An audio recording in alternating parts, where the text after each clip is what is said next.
తాకట్టులో ఉన్న బంగారాన్ని విడిపించి ఆ రోజు ఆన్లైన్ రేటుకే మేము కొంటాం. Sharma gold company. Welcome to Suman TV. నేను మీ సుమన్ టీవీ. తిరుపతి శ్రీవారి ప్రసాదం పైన ఇవాళ గనక మనం చూస్తే ఏపీలోను దేశంలోనూ పెద్ద చర్చ జరుగుతుంది.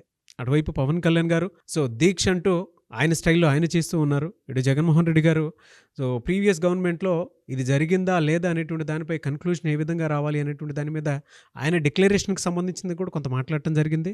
అటు చంద్రబాబు నాయుడు గారు దీని మీద ఏ రకంగా చూసుకున్నా కూడా చట్టపరంగా ముందుకెళ్ళే అవకాశం ఉందని చెప్పేసి చెప్పడంలో ఆయన పాత్ర కూడా ఆయన వరకు గవర్నమెంట్ పాయింట్ ఆఫ్ వ్యూ నుంచి చూసి ముందుకు వెళ్తూ ఉన్నారు. అయితే దేశం మొత్తం ఇవాళ తిరుపతి ప్రసాదం సంబంధించినటువంటి వాటిల్లో మొత్తం కనుక చూస్తే ఏ వైపు చూసుకున్నా కూడా హిందువుల మనోభావాలు దెబ్బతిన్నాయని చెప్పేసి మాట్లాడుకుంటూ ఉన్నారు. అయితే అక్కడ ఏం జరిగింది, దీనికి సంబంధించినటువంటి అప్డేట్స్ కోసం ఈరోజు మనతో పాటు హైకోర్టు అడ్వకేట్ రవీంద్రనాథ్ గారు ఉన్నారు. వారి మాటలోనే తెలుసుకుందాం.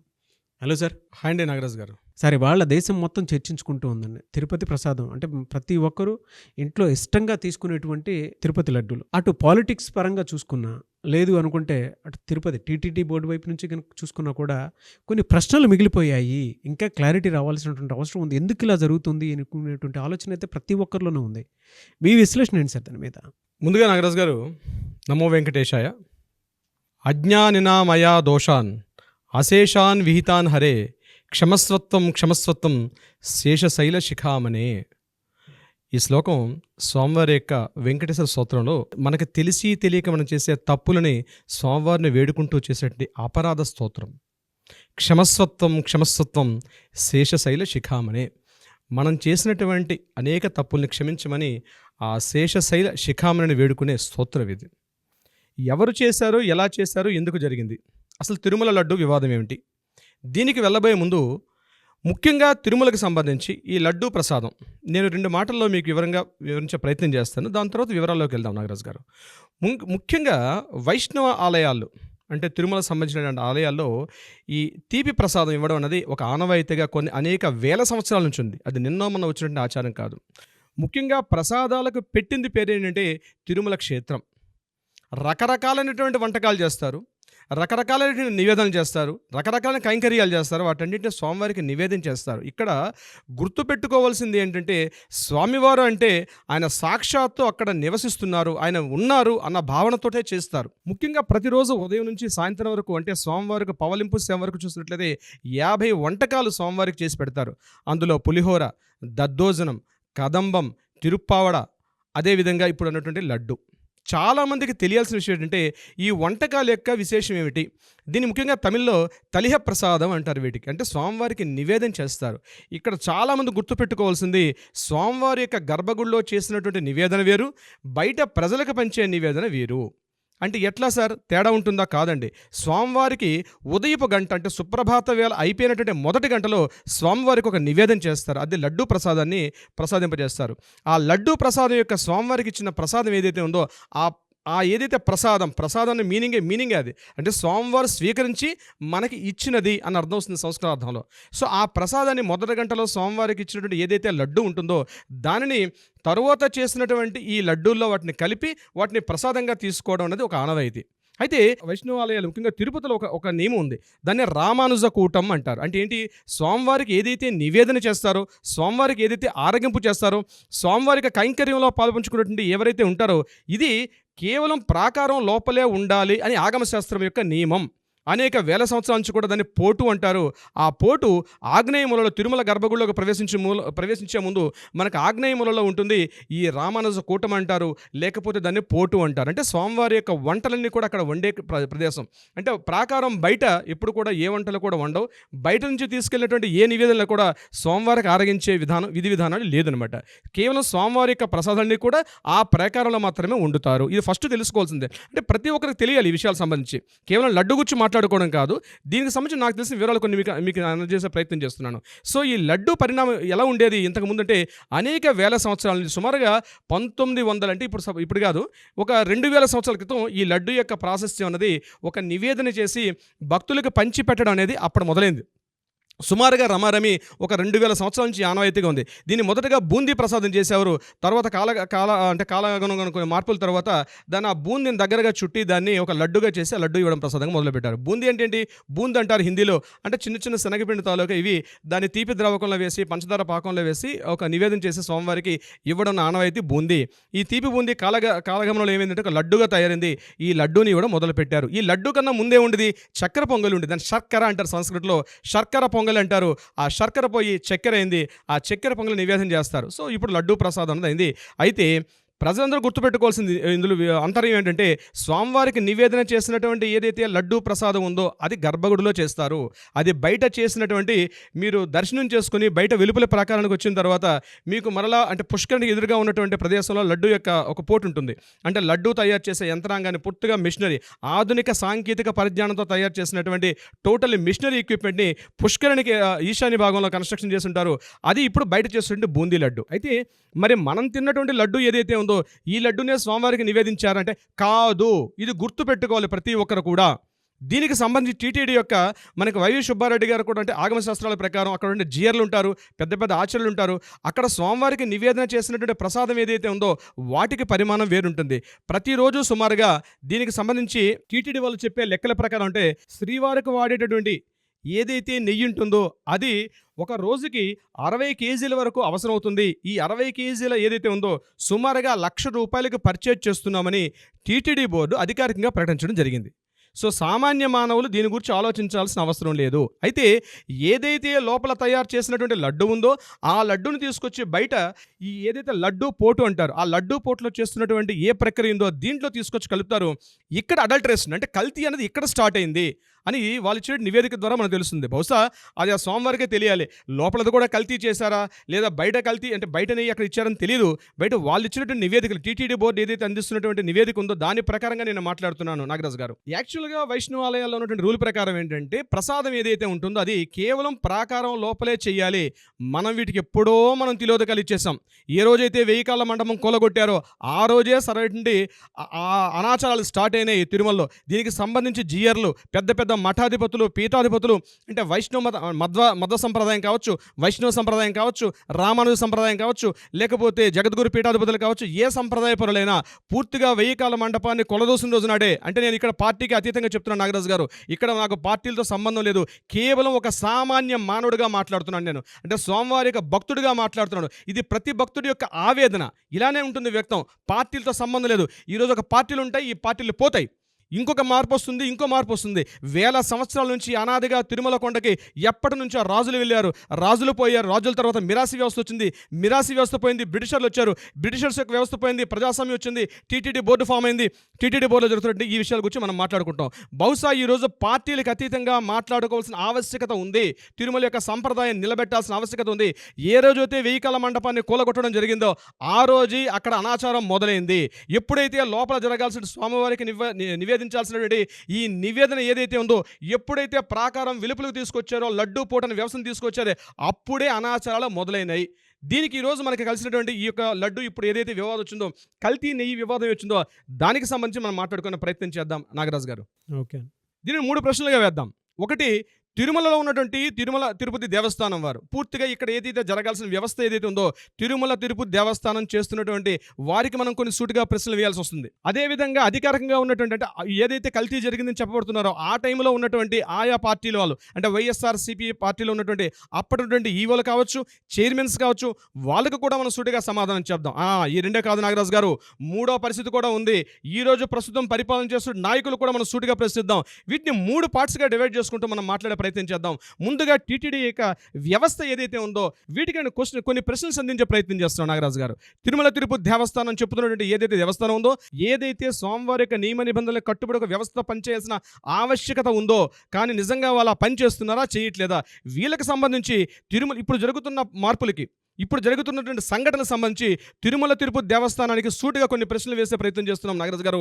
అందులో మొదటగా ఏంటంటే ఏదైతే బీఫ్ ఇందులో కలిసింది, ఇందులో ఏదైతే ఫ్యాట్ కంటెంట్ ఉందో అది కేవలం వెజిటబుల్ ఫ్యాట్ కాదు, యానిమల్ ఫ్యాట్ ఇందులో కలిసిందని చెప్పినప్పుడు అందులో బీఫ్, చేప, పంది కొవ్వు ఇలాంటివన్నీ కలిసింది చెప్పడం ఇది కరెక్ట్గా పబ్లిక్ని అంటే ప్రజల్ని తప్పుదో పట్టించడం కరెక్ట్గా కాదనే విషయంలో నేను కొన్ని ప్రశ్నలు సంధిస్తున్నాను. ఇందులో మొట్టమొదటి ప్రశ్న, ఈ ఏఆర్ డైరీ ఏఆర్ డైరీ అని ఏదైతే ఉందో వీళ్ళు 10 ట్యాంకర్లు పంపించారు. ఫస్ట్ క్వశ్చన్ నెంబర్ 1 నాగరాజు గారు 10 ట్యాంకర్లని పంపించారు.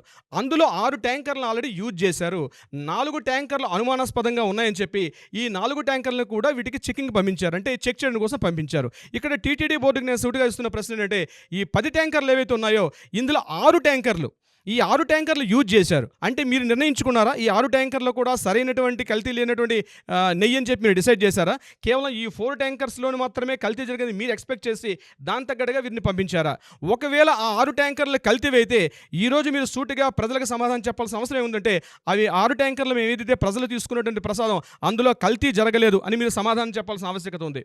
రెండవది, లేదా 6 ట్యాంకర్లు కూడా పూర్తిగా కల్తీ అనే విషయం ఉంటే దానికి మీరు క్షమాపణ చెప్పాల్సిన ఆవశ్యకత ఉంది. ఈ 4 ట్యాంకర్లు కూడాతో పాటు 6 ట్యాంకర్లు కల్తీయా కాదా అని చెప్పాల్సిన ప్రశ్న తిరుమల తిరుపతి దేవస్థానంగా పనిచేస్తున్నట్టు ఈవో శ్యామలరావు గారు బహిరంగ ప్రకటన చేయాల్సిన ఆవశ్యకత అయితే ఉంది. నెంబర్ 2 క్వశ్చన్, జూలై 2న మీ రిపోర్ట్ వచ్చింది మీకు. జూలై 2 అంటే 2వ తారీఖు నాడు జూలై 2 2024 నాడు మీకు రిపోర్ట్ వచ్చింది ఇందులో యానిమల్ ఫ్యాట్ కలిసి ఉందని. కానీ 23వ తారీఖు నాడు ఈవో గారు ఒక ప్రెస్ మీట్ పెట్టి ఏం చెప్పారంటే ఇందులో వెజిటబుల్ ఫ్యాట్ మాత్రమే కలిసి ఉంది అని ఒక మాట చెప్పి యానిమల్ ఫ్యాట్ గురించి ఆ యొక్క ప్రెస్ మీట్లో ఎక్కడ కూడా మాట్లాడడం జరగలేదు. అంటే ఇక్కడ మీడియా ప్రశ్నించారు అంటే అందులో యానిమల్ ఫ్యాట్ ఉందా లేదా అంటే నేను ఇంకా పూర్తిగా రిపోర్ట్ని ఇంకా నేను పూర్తిగా చదవలేదు, నేను కేవలం వెజిటబుల్ ఫ్యాట్ మాత్రమే ఉందని అని తెలుసుకున్నాను. యానిమల్ ఫ్యాట్ గురించి పూర్తిగా స్టడీ చేసి పూర్తిగా చదువుకొని అప్పుడు మరలా మీ ముందుకు ప్రెస్ మీట్కి వస్తానని చెప్పడం జరిగింది ఈవో శ్యామలరావు గారు. నేను వారికి సూటిగా ప్రశ్నిస్తుంది ఏంటంటే మీరు ఆ రిపోర్ట్ యొక్క పేజ్ చదివేటప్పుడు వెజిటబుల్ ఫ్యాట్ అని ఎక్కడైతే ఉందో దాని పక్కనే యానిమల్ ఫ్యాట్ అని కూడా ఉండి ఉంటుంది. మీరు దాన్ని కావాలని మభ్యపెట్టారా లేదా నిజంగానే మీరు చూడలేదా? ఆ ప్రశ్న కూడా ఒక ఈవోగా అంటే ఒక ఎగ్జిక్యూటివ్ ఆఫీసర్గా ఉన్న స్థాయిలో మీరు ప్రజలకు సమాధానం చెప్పాల్సిన ఆవశ్యకత ఉంది ఒక టీటీడీ ఈవో గారిగా. 3వ ప్రశ్న, మైసూర్ CFTRI అంటే కేంద్ర ఆహార సాంకేతిక పరిశోధనా సంస్థ, ఆ సంస్థలో ఉన్నటువంటి సభ్యులు టీటీడీ వరకు ట్రైనింగ్ ఇస్తున్నామని ఈవో గారు చెప్పడం జరిగింది. అంటే మీరు ఏదైతే కలెక్ట్ చేస్తున్న ప్రతి ట్యాంకర్ని మీరు టెస్ట్ చేసుకునే అవసరం లేదా? శిక్షణ పొందినటువంటి ఎవరైతే మీ సిబ్బంది వాటిని చెక్ చేస్తున్నారా లేకపోతే చెక్ చేయకుండా డైరెక్ట్గా మీరు యూజ్ చేసే ప్రయత్నం చేస్తున్నారా? అది కూడా చెప్పాల్సిన ఆవశ్యకత ఉంది. ఇంకొకటి, మీరు ఏదైతే లేవనెత్తిన ప్రశ్న మరొకటి ఉంది. ఇది కేవలం యానిమల్ ఫ్యాట్ వెజిటబుల్ ఫ్యాట్ అని మీరు చెప్పడం జరిగింది. యాక్చువల్గా NDDB అంటే నేషనల్ డైరీ బోర్డు ఏదైతే ఉందో ఆ డైరీ బోర్డు వాళ్ళు ఒక మాట చెప్తారు. యానిమల్స్ అయితే ఏవైతే ఉన్నాయో అవి తీసుకున్నటువంటి దానా కానీ అవి తీసుకున్నటువంటి గడ్డిలో కానీ అవి తీసుకున్నటువంటి వాటర్లో కానీ కొంతవరకు ఫ్యాట్ కంటెంట్ ఉండే అవకాశం ఉంది. ఎప్పుడైతే దాన్ని బట్టి ఉంటుందో అవి రిలీజ్ చేసినటువంటి మిల్క్ ప్రోడక్ట్లో కూడా దాని కంటెంటే ఉంటుంది, అంటే కొంత ఫ్యాట్ కంటెంట్ ఉండే అవకాశం ఉంటుంది. కాబట్టి మేము పర్ఫెక్ట్గా నిర్ధారణ చేయలేమని చెప్పి నేషనల్ డైరీ బోర్డు కూడా చెప్పడం జరిగింది. మరి వాళ్ళ డైరీ బోర్డు అలా చెప్పేటప్పుడు మీరు ఏ ప్రామాణికత తీసుకొని మీరు దీనిలో వెజిటబుల్ ఫ్యాట్సే కాదు దీనిలో యానిమల్ ఫ్యాట్ ఉందని మీరు ఏ రకంగా చెప్పడం జరిగింది? ఈ సమాధానం కూడా తిరుమల తిరుపతి దేవస్థానం వాళ్ళు చెప్పాల్సిన ఆవశ్యకత అయితే ఉంది. ఇక తర్వాత ప్రశ్న నాగరాజు గారు, తిరుమల తిరుపతి దేవస్థానం గురించి మనం వేస్తున్నటువంటి ఈవో గారికి సూటి ప్రశ్న. జూలై 12వ తేదీ నుంచి ఈ ఏఆర్ డైరీకి కాంట్రాక్ట్ ఇవ్వడం జరిగింది మిల్క్ సప్లై చేసే విషయంలో, నెయ్యి సప్లై చేసే విషయంలో. అయితే మీరు అధికారికంగా చెప్పగలరా జూలై 12 ముందు వరకు ఉన్నటువంటి ఏదైతే మనం నెయ్యి వాడామో ఆ నెయ్యి మాత్రం ఎటువంటి యానిమల్ ఫ్యాట్ లేదు, ఓన్లీ వెజిటబుల్ ఫ్యాట్ తప్ప ఏమీ లేదని మీరు ఖరాఖండిగా చెప్పగలరా? వీలైతే దీని మీద మీరు ఒక శ్వేతపత్రాన్ని ఇవ్వాలి, ఒక ప్రామాణిక పత్రాన్ని ప్రజలకు చెప్పాల్సిన ఆవశ్యకత ఉంది. ఒకవేళ జూన్ 12వ తారీఖు నాడు ఏదైతే స్టార్ట్ చేశారో ఏఆర్ డైరీ వాళ్ళు మీకు సప్లై చేస్తున్న నెయ్యి ఏదైతే ఉందో జూలైలో వాటిని పసిగట్టడం జరిగింది. అంటే జూన్ 12 నుంచి జూలై ఏదైతే రిపోర్ట్ వచ్చిందో ఆ మధ్యలో మీకు ఎప్పుడైతే డౌట్ వచ్చిందో మీరు ఎందుకు సస్పెక్ట్ చేసి వాటిని ఎందుకు ఆపలేకపోయారు? లేదా అప్పటి వరకు మీరు ఏదైతే మీరు తీసుకున్నారో అప్పటి మీరు ఏదైతే సస్పెక్ట్ చేశారో అప్పటి వరకు ఉన్నటువంటి నెయ్యి ఒరిజినల్, తర్వాత మేము సస్పెక్ట్ చేసింది కరెక్ట్ కాదని చెప్పి మీరు ప్రజలకు సమాధానం చెప్పాల్సిన ఆవశ్యకత అయితే ఉంది. డెఫినెట్గా వీటి మీద ఇప్పుడు నేను చేసినది సంధించాను ప్రశ్నలు, దీని మీద ఇది నా మనోవేదన కాదు, ప్రతి సామాన్యుడు ప్రతి శ్రీవారి యొక్క భక్తుడి యొక్క కనీస ఆవేదన. ఇక రెండవది ముఖ్యంగా నాగరాజు గారు ఏదైతే ఆ టైంలో ఉన్నటువంటి వైఎస్ఆర్సీపీ పార్టీ పనిచేస్తున్న సమయంలో ఉన్నటువంటి ఈఓస్కి అండ్ చైర్మన్స్కి నేను సూటిగా కొన్ని ప్రశ్నలు వేసే ప్రయత్నం చేస్తున్నాను. ఇది సామాన్యుడి యొక్క ఆవేదన, వాళ్ళ తరపున నేను మాట్లాడుతున్నాను. నాగరాజు గారు, ఓపెన్ మార్కెట్లో ఇంత స్థాయిలో మీరు ఏదైతే ఒక కిలో 360 రూపాయలకి తీసుకుంటున్నారో పర్ కేజీ, ఇది నిజంగా సాధ్యమా అని మీకు అనిపించలేదా? ఎందుకు ఈ మాట ప్రశ్న వేస్తున్నంటే మీరే చెప్పారు స్వామివారి యొక్క కైంకర్యంలో వాడినటువంటి నెయ్యి ఏదైతే ఉందో 60 కిలోల నెయ్యిని మేము ₹1,00,000 తీసుకొస్తున్నామని మీరే చెప్పారు. మరి అంత కాస్ట్ ఉన్నటువంటి నెయ్యి స్వామివారి యొక్క కైంకర్యంలో వాడుతున్నటువంటి స్వామివారి యొక్క నివేదనలో వాడుతున్నటువంటి ఏదైతే నెయ్యి ఆ స్థాయిలో ఉండేటప్పుడు మీరు సామాన్యులకు తయారు చేసే లడ్డూల్లో అంటే భక్తులకి మీరు వితరణ చేసే వాటిలో ఉన్నటువంటి లడ్డూల యొక్క స్థాయి మీరు ₹320 లేదా ₹360 వస్తుందని మీరు ఏ ప్రామాణికతో వాళ్ళకి ఆర్డర్ ఇవ్వడం జరిగింది? అది కూడా చెప్పాల్సిన ఆవశ్యకత ఆ కాలంలో పనిచేస్తున్న వైఎస్ఆర్సీపీ అధికారంలో ఉన్నప్పుడు పనిచేస్తున్న ఈఓస్ కానీ చైర్మన్లు కానీ చెప్పాల్సిన అవసరం ఉంది. అంటే మీకు తెలియదనా? లేక తెలిసే మీరు మసిపూసి మారేడికాయ చేశారా? అది కూడా పార్టీ వర్గీయులండి ఆ కాలంలో పనిచేసినటువంటి చైర్మన్ గారు కావచ్చు, ఈఓ గారు కావచ్చు. నేను కొన్ని సూటి ప్రశ్నలు వేస్తున్నాను ఈ వేదిక ద్వారా. దీనితో పాటు ఆహారంలో నాణ్యతా ప్రమాణాలను కొలిచే ఆ యొక్క సైంటిస్టుని మనం కొన్ని ప్రశ్నలు చేసే అంటే వాళ్ళతో కూడా మనం మాట్లాడడం జరిగింది. వాళ్ళు ఏం చెప్పారంటే ఎగ్జాక్ట్లీ వీటిని డివైడ్ చేసే అవకాశం చాలా తక్కువ. వెజిటబుల్ ఫ్యాట్ కంటెంట్ ఉందా, యానిమల్ ఫ్యాట్ కంటెంట్ ఉందా, ఏదేది ఎంత స్థాయి ఉందని చెప్పడం చాలా కష్టం అని సూటిగా వాళ్ళు కూడా చెప్పడం జరిగింది. దీన్ని ప్రామాణికంగా తీసుకొని మనం మాట్లాడుకుంటే నాగరాజు గారు, ముఖ్యంగా ఆవు పాలల్లో ఎగ్జాక్ట్లీ ఎన్డీడీబీ వాళ్ళు చెప్పినటువంటి రూల్స్ ప్రకారం, అందులో నాణ్యతా ప్రమాణాల ప్రకారం ఆవు పాలల్లో కొవ్వు 4% ఉంటుంది. డైలీ సుమారుగా 15 లక్షల టన్నుల నెయ్యి కావాలి తిరుమల తిరుపతి దేవస్థానానికి. అక్కడ పనిచేసినటువంటి లడ్డు అయితేనేమి, విధి విధానాలు కొన్ని రకాల వంటకాల్లో వాడడానికి కోసం నెయ్యి సుమారుగా ప్రతిరోజు 15 లక్షల టన్నుల నెయ్యి కావాలి. అంటే వీటిని 15 లక్షల టన్నులు కావాలంటే ఇన్ని ఆవులతో కలెక్ట్ చేయాలి. సుమారుగా 6 లక్షల పైబడి లీటర్లు అవసరం అవుతుంది ఈ యొక్క నెయ్యిని కలెక్ట్ చేయడం కోసం అని చెప్పి. మరి అంత సామర్థ్యం ఉన్నటువంటి డైరీ ఉన్నట్టుగా మీరు కన్ఫర్మ్ చేసుకున్నారా? మీకు తెలుసు కదా లెక్కలు. మీరు ఆల్రెడీ టీటీడీకి ఒక ఎస్వి స్పెషల్ డైరీ ఫామ్ ఉంది కాబట్టి ఆల్రెడీ కొన్ని దశాబ్దాలుగా పనిచేస్తున్న ఎంతోమంది సైంటిస్టులు మీతో పాటు ఉన్నారు. మీరు అధికార లెక్కలు వేసుకోకుండా ఈ సామర్థ్యం ఉన్నటువంటి ఏఆర్ డైరీకి అంత సామర్థ్యం ఉందా లేదని మీరేమైనా కన్ఫర్మేషన్ ఎలా చేసుకున్నారు? అంటే టెండర్లు పిలిచేటప్పుడు మీరు యొక్క ప్రామాణికత పాటించారా లేదా అన్నది చెప్పడం ఆ సమయంలో పనిచేస్తున్న ఈవోలు కానీ చైర్మన్లు కానీ సమాధానం చెప్పాల్సిన అవసరం అయితే ఉంది. నెక్స్ట్ క్వశ్చన్, టెండర్లలో ప్రతిరోజు 4 లక్షల మిల్క్ని ప్రాసెస్ చేసే సామర్థ్యం కెపాసిటీ ఉన్నటువంటి ఒక డైరీ ఫామ్ వాళ్ళ దగ్గర ఉండాలి. అంటే మీరు టెండర్స్ రిలీజ్ చేసినప్పుడు మీరు కొన్ని స్టాండర్డ్స్ పెట్టుకున్నారు. ఆ స్టాండర్డ్స్ ప్రకారం డైరీలో సుమారుగా ప్రతిరోజు 4 లక్షల మిల్క్ని ప్రాసెస్ చేసే కెపాసిటీ ఉన్నటువంటి ఆ ఎక్విప్మెంట్స్, ఇన్స్ట్రుమెంట్స్ ఉండాలి. ఎగ్జాక్ట్లీ ఉన్నాయి. అటువంటి ఉన్నట్టుగా మీకు ఏఆర్ డైరీ ఫామ్కి మీరు ఏదైతే కాంట్రాక్ట్ ఇచ్చారో వాళ్ళకి నిజంగా అంత కెపాసిటీ ఉందని మీరు కన్ఫర్మ్ చేశారా? దాంతోపాటు యాక్చువల్గా ముందుగా నిర్ణయించిన రూల్ ప్రకారం ఏదైతే ప్రామాణికత ఒక్కటే కాదు, అంత కాకుండా ఏదైతే కెపాసిటీ ఉందో ఆ కెపాసిటీ అంటే మార్కెట్ సామర్థ్యానికి మించి 8 టన్నుల అంటే 8 ఇంతలు ఏదైతే అనుకుంటున్నామో మనం ప్రతిరోజు 4 లక్షల టన్నుల మిల్క్ని ప్రాసెస్ చేసే కెపాసిటీ ఒకటే కాదు, దానికి మోర్ దెన్ 8 టైమ్స్ ఉన్నటువంటి ఈక్విప్మెంట్ ఉంటేనే వాళ్ళకి ఇవ్వాలని టెండర్లలో యొక్క ఫామ్స్లో ప్రొసీడింగ్స్ ప్రకారం ఈ ప్రొక్యూర్మెంట్ చేసేటప్పుడు ఒక ఫార్మాలిటీ ఉంది. దాన్ని మీరు నిబంధనలు పాటించారా, పాటించలేదా? అది కూడా చైర్మన్స్ ఈరోజు చెప్పాల్సిన అవసరం ఉంది. ప్రధానంగా మరొక పాయింట్ నాగరాజు గారు, ఏదైతే మినిమం వాళ్ళ యొక్క టర్న్ ఓవరు 250 కోట్ల రూపాయల సామర్థ్యం ఉన్నటువంటి డైరీ ఫామ్కే ఇవ్వాలని చెప్పి నిబంధనలు ఉండేటప్పుడు మీరు అంటే ఈఓస్గా పనిచేస్తున్న ఆ సమయంలో ఈఓస్గా పనిచేస్తున్న వాళ్ళు 250 కోట్ల రూపాయల కెపాసిటీ నుంచి 150 కోట్ల రూపాయలకి ఎందుకు తగ్గించాల్సిన అవసరం వచ్చింది? అంటే ఏ పారామీటర్స్ తీసుకొని మీరు యొక్క ఆ యొక్క డెఫినేషన్ మీరు తగ్గించారు? 150 కోట్లు ఉంటే చాలా టర్న్ ఓవర్, డెఫినెట్గా వాళ్ళకి టెండర్ని పిలిచే అవకాశాన్ని మీరు ఏ ప్రామాణికత ఇవ్వడం జరిగింది? ఇందులో భాగంగా నాగరాజు గారు, మనం తిరుమల తిరుపతి దేవస్థానానికి సుటిగా ప్రశ్నించాం. ఆ కాలంలో పనిచేసినటువంటి వైఎస్ఆర్సీపీలో పనిచేసినటువంటి ఈఓస్ కానీ చైర్మన్స్ కానీ వాళ్ళకు కూడా మనం ఒక సూటి ప్రశ్నలు వేసాం. ప్రస్తుత పాలనలో ఉన్నటువంటి తెలుగుదేశం పార్టీలు ఏదైతే ఇప్పుడున్నటువంటి ఈఓస్ కానీ ఇప్పుడున్నటువంటి చైర్మన్స్ కానీ ఇప్పుడు ప్రభుత్వ యంత్రాంగంలో ఉన్నటువంటి పాలకులకు కూడా మనం సూటిగా అంటే సామాన్యుడి యొక్క ఆవేదన నేను వాళ్ళ వాయిస్ ద్వారా నేను చెప్పించే ప్రయత్నం చేస్తున్నాను నాగరాజు గారు. ఇందులో నెంబర్ 1 క్వశ్చన్ ఏంటంటే చాలా విచిత్రమైనటువంటి ప్రశ్న నాగరాజు గారు. రిపోర్ట్ మనకి జూలై 23 వచ్చింది. జూలై 23 రిపోర్ట్ వస్తే జూలై, ఆగస్ట్, సెప్టెంబర్ 2 months తర్వాత సెప్టెంబర్ 18న సీఎం గారు తన యొక్క ఆఫీసులో కూర్చొని మాట్లాడడం జరిగింది. దీనికి సంబంధించి ఏమని మాట్లాడారు? ఇక్కడ తిరుమల తిరుపతి దేవస్థానంలో నెయ్యి కల్తీ జరిగిందని ఎక్కడ మాట్లాడారు? తన పార్టీ ఆఫీస్లో మాట్లాడడం జరిగింది ప్రెస్ మీట్లో. ఎప్పుడైతే 18th మాట్లాడారో 19th అధికారిక వ్యక్తి నుంచి కాకుండా టీడీపీ పార్టీ ఆఫీస్ నుంచి నివేదిక రిలీజ్ చేశారు. ఈ నివేదిక ఎక్కడ రిలీజ్ కావాలండి? టీటీడీ బోర్డు సంబంధించింది కాబట్టి టీటీడీ బోర్డు వాళ్ళు మాట్లాడాలి. టీటీడీ బోర్డులో అక్కడ రిలీజ్ చేయాలి. అక్కడ రిపోర్ట్ పంపించాలి. అక్కడ ప్రెస్ మీట్ పెట్టాల్సింది పోయి సీఎం గారు క్యాంప్ ఆఫీసులో సెప్టెంబర్ 19 నాడు ఒక అధికారిక వ్యక్తి నుంచి కాకుండా టీడీపీ పార్టీ ఆఫీస్ నుంచి నివేదిక ఎలా రిపోర్ట్ చేస్తారు? ఇది సూటిగా ప్రశ్నిస్తున్నాం.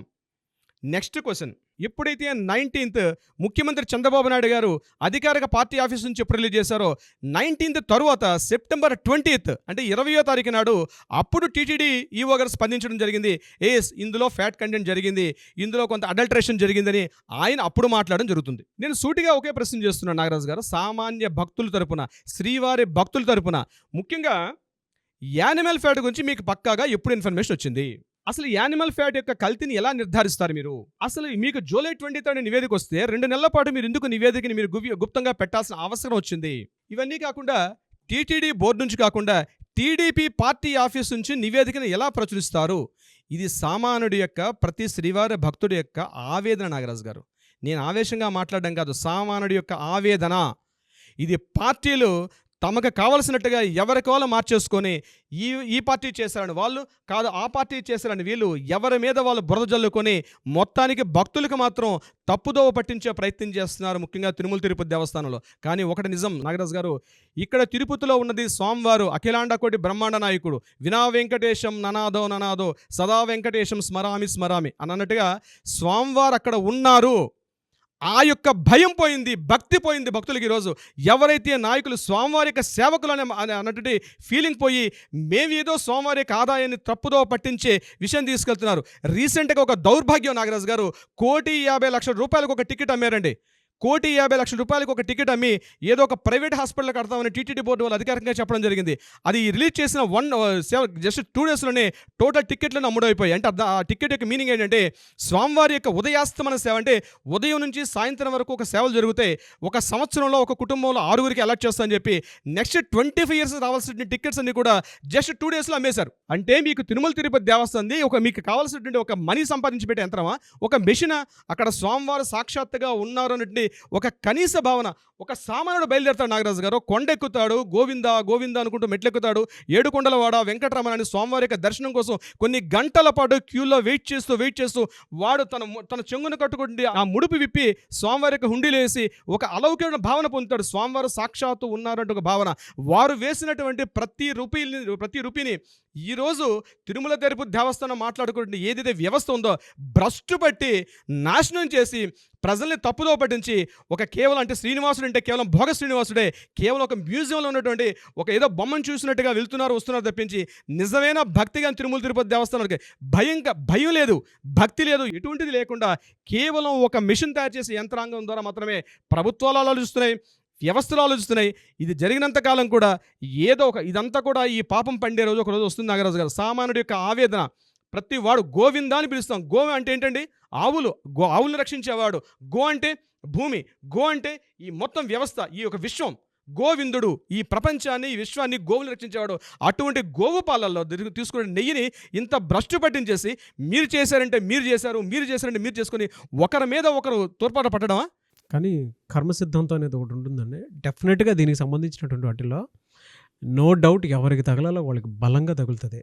బట్ ఇది ఒక శాపంగా భావించాల్సినటువంటి అవసరం అయితే చాలా ఉంది. చివరిగా ముగింపుగా ఒక మాట చెప్తాను నాగరాజు గారు, జస్ట్ ఒక సెంటెన్స్ చెప్పి క్లోజ్ చేసి పని పెడుతున్నాను. ఇప్పుడు 1000 సంవత్సరాల క్రితం భగవద్ రామానుజాచార్యుల వారు ఒక వ్యవస్థని ఏర్పాటు చేశారు.